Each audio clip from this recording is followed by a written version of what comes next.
Hi there, welcome to my YouTube channel. This is Tina from TinaHeals.com, and this video is about the Venus retrograde.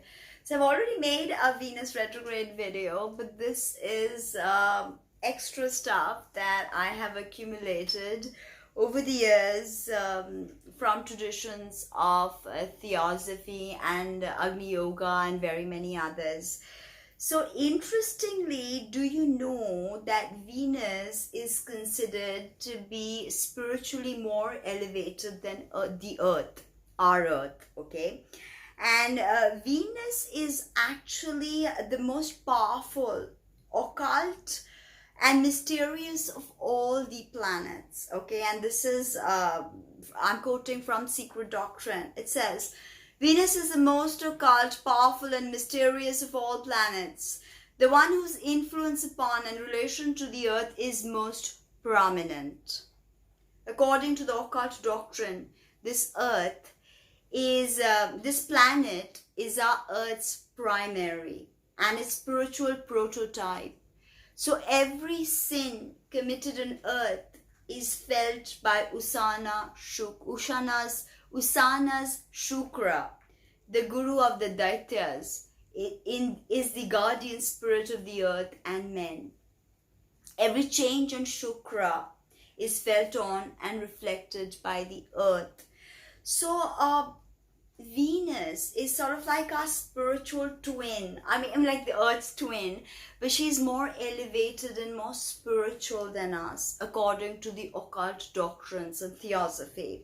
So every sin that we commit, deforestation, rape, killing, mutilation, everything is felt by the beings of Venus, okay? By Venus herself. Now, she's of course been given very many names, like the evening star and the morning star, and the dawn star, Eosphorus, Hesperius, and Lucifer. It is the planet closest to Earth and has been called the Earth's sister. This is from my blog. Please read it. It was a 2017 article and I found so many interesting things there that I had to tell you. So it's sort of like the Earth's sister planet, like I told you. And because it's the brightest in the sky, she has a very special significance for earthlings, right? There's a Sumerian hymn to Inanna addressing the planet Venus. To her who appears in the sky, to her who appears in the sky, I want to address my greeting to the hierodule who appears in the sky. I want to address my greeting to the great queen of heaven, Inanna.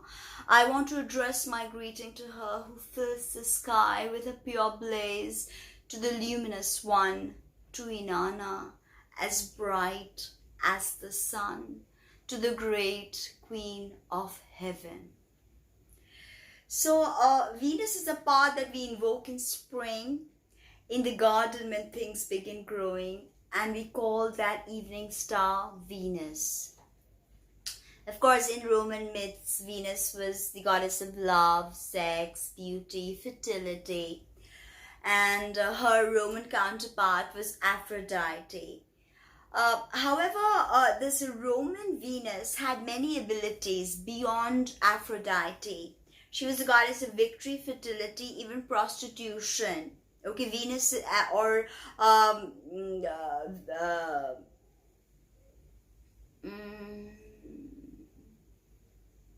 Roman Venus was also the goddess of prostitution. So sex workers basically prayed to Aphrodite Venus. In Chinese astrology, Venus is associated with gold. And of course, in Indian Vedic system, she or he is Shukra, the semen, literally the semen, okay? And he represents wealth, pleasure, procreation, okay?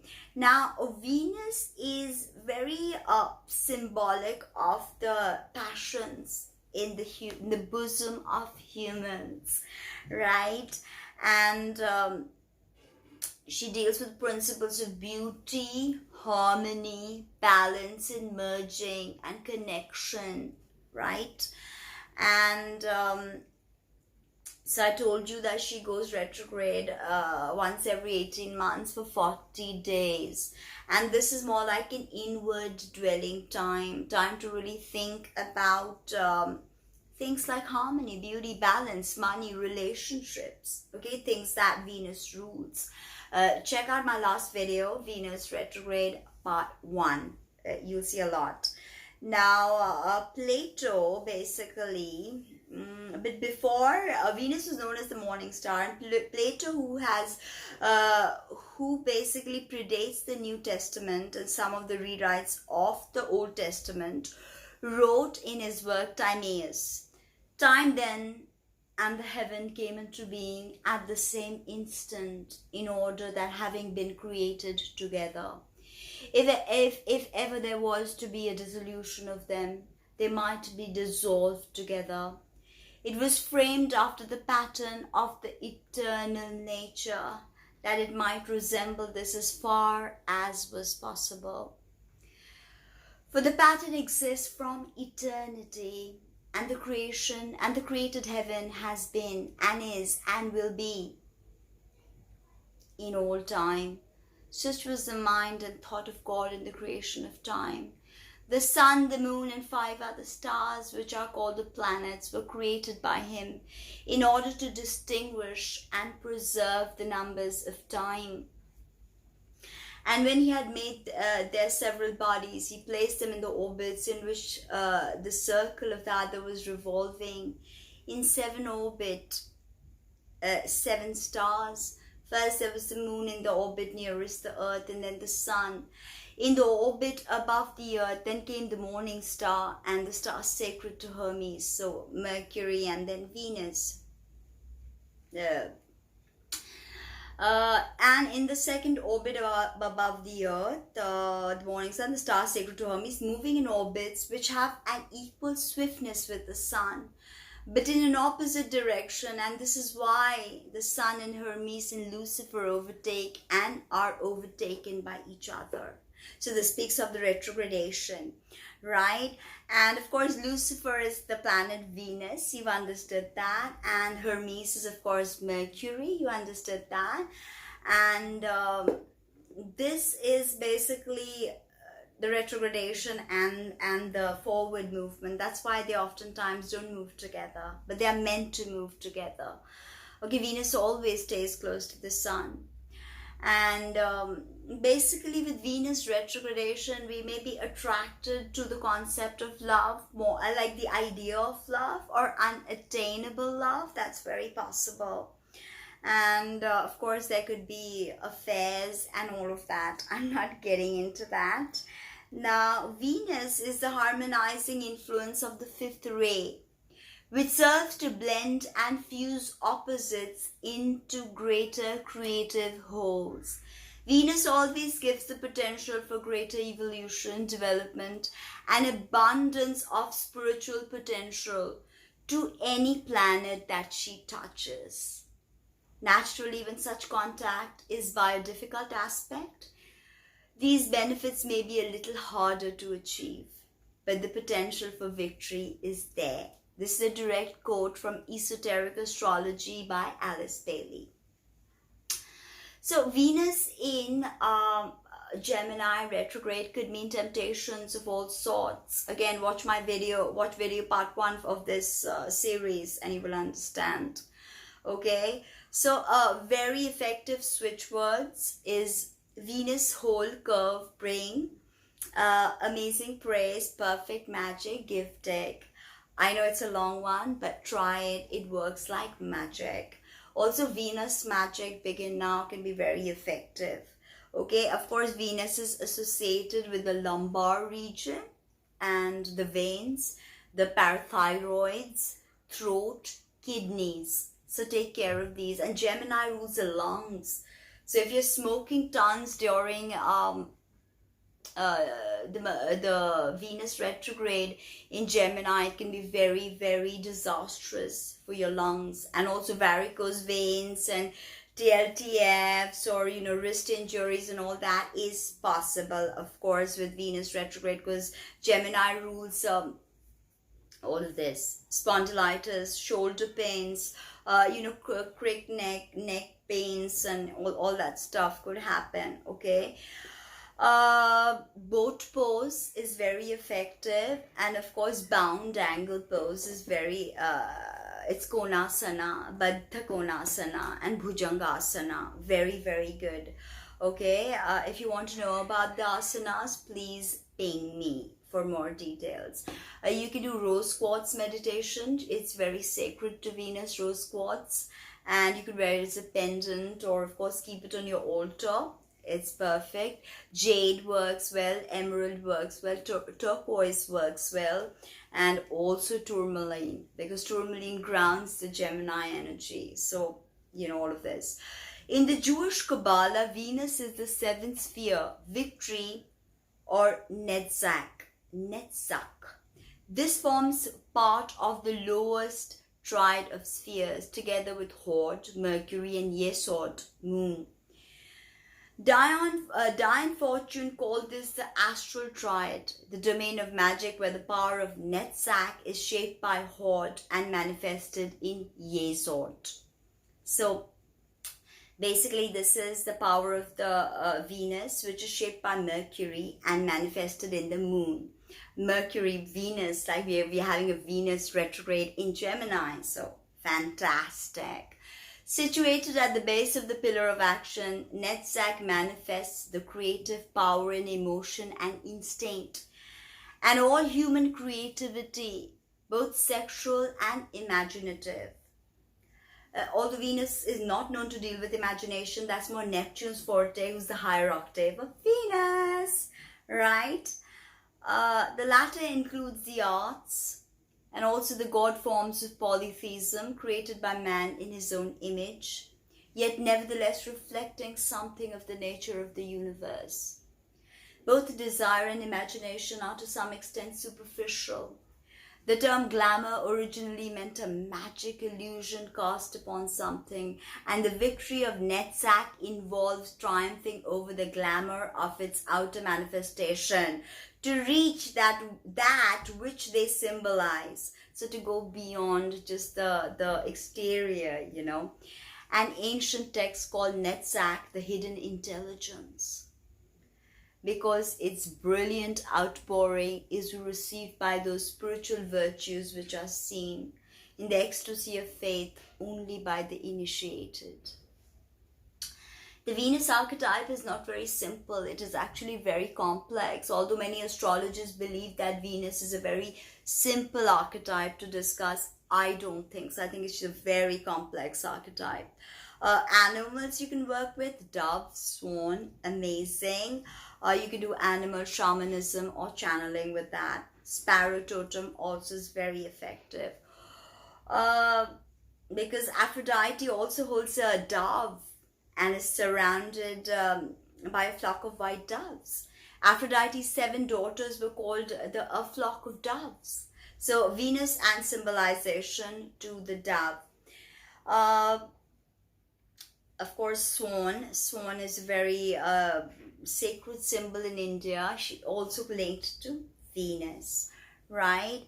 And Venus is, of course, teeming with life. Let's not forget that. Only life that is equal by none other. Life that we can't grasp, because Venus is the root causation of Earth's consciousness. So Venus is the root causation of Earth's consciousness. Okay, our consciousness comes from Venus. It is our source frequency. The stars and the planets, they teach us very many things. Okay, they don't just shine and give us light, although the lights are known as the sun and the moon. Venus doesn't particularly have light of her own. She's not a star, she's a planet. Now of course, something very deep, that happens if you're looking at the surface. If you're looking at Venus as a sweet little young girl who's into luxury and beauty, then that's what you will find. But if you're looking deeper into the archetype of Venus, there is a lot to unearth over there. Okay, now Shining Venus trembles afar, Earth's higher self, and with that one finger touches us. It's an ancient Buddhist saying. So we are going to have this intense 40 days of Venus retrograde, and where we will re-examine love, finances, and what is working and what is not. So what is more absurd and more impious than to attribute the name of Lucifer to the devil? That is to personalized evil, personified evil. The intellectual Lucifer is the spirit of intelligence and love. It is the Paraclete, it is the Holy Spirit, while the physical Lucifer is the great agent of universal magnetism. Eliphas Levi in the mysteries of magic. Okay, so it's really beautiful what the deep reflection that Venus is going to bring in the mutable air sign of Gemini, and it is of course something we have to learn with when we understand the archetype of Inanna, Ishtar. But deep down, always remember that no matter how simplified people make Venus out to be and how she's only interested in being dolled up or, what have you, she's actually Prajna Paramita, or the great feminine. Prajna Paramita is the perfection of wisdom. Light comes through Shukra, Venus, who receives the triple supply and gives 1/3 of it to the earth. Therefore, the two are like twin sisters, but the spirit of the earth is subservient to the Lord of Shukra. Our wise men represent the two globes, one over the other under the double sign, the primeval swastika bereft of its forearms, the cross. So, you see how the cross is symbolic of Earth and Venus, actually in esoteric subject. Okay, so in Sumer, she was known as Aphrodite, the one who, of course, Inanna, of course, she was, and she's Aphrodite in Greek, and she was known as she who shows the way to the stars. So she connects us to the stars. Venus is our first powerful connection to the luminaries above. Don't forget that. And Helena Petrovna Blavatsky, or HPB as I call her, says no star among the countless myriads that twinkle over the sidereal fields of the night sky shines so dazzlingly as the planet Venus. Venus is the queen amongst our planets, the jewel crown of our solar system. She's the inspirer of the poet, the guardian and companion of the lonely shepherd, she writes, the lovely morning and the evening star. For stars teach us as well as shine. So Venus is this and Earth is the opposite, okay? And Earth is Venus's occult twin. Don't forget that. And it's sort of like an alter ego of Venus, according to Pythagoras, right? So the esoteric meaning of this is Earth has fallen into generation, or into the production of its species through sexual union. Venus is the most occult, powerful and mysterious of the planets, the one whose influence upon and relation to the Earth is prominent. So in Venus, basically, there is no sexual procreation because the beings there are light body beings, okay? So interestingly, in Earth, in 3D, we link Venus to procreation and fertility and sexuality, the dichotomy, yeah? So basically, HPB again, quoting HPB, the regent of the planet Shukra, Venus, loved his adopted child so well that he incarnated as Usanas and gave it perfect laws which were disregarded and rejected in later ages.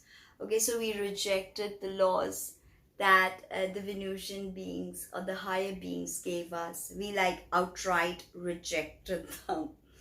Okay, so I hope there's a lot to talk about with the Venus retrograde cycle, and I will be doing that week by week.